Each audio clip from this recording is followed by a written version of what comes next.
Isang lalaking sugatan habang dalawang sasakyan ang nasira matapos bumangga ang isang taxi sa isang talyer sa Quezon City. Ang driver ng nadisgrasyang taxi nakaidlip. Balita hatid ni Oscar Oida. Alas 4 madaling araw nang mapagarahe ng wala sa oras ang isang taxi sa talyer na ito sa may IBP Road, Corner Philinvest, Quezon City. Dalawang sakyang pinapagawa sa naturang talyer ang lalong nasira, bunsod ng pagkakabangga. Sugatan din ang isang tauhan ng naturang talyer na noy natutulog pala sa kotseng nasuyod.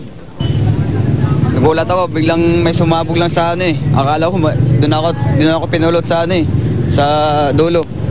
Ayon sa taxi driver na Junry Carias, nakaidlip daw siya. Napatulog ako dito, sir. Tapos may naano ako na paggising ko, nakita ko may Everest na nahagip ko ng konti. Tapos dumiretso sana ako dito ng poste, kinabi ko na pakanan, doon tumama. Nang madilat, babangga na siya sa isang sakyan, dahilan para bigla siya mapakabig hanggang tuloy-tuloy na siya sa talyer. Bunsod dito, pananagutin si Carias sa mga nasirang sakyan, pati na rin sa nasaktang tauhan ng talyer. Paalala naman ng mga otoridad sa mga driver na nakakaramdam ng antok, itabi na lang ang sasakyan kaysa mauwi pa ang pamamasada sa peligro. Oscar Oida, GMA News.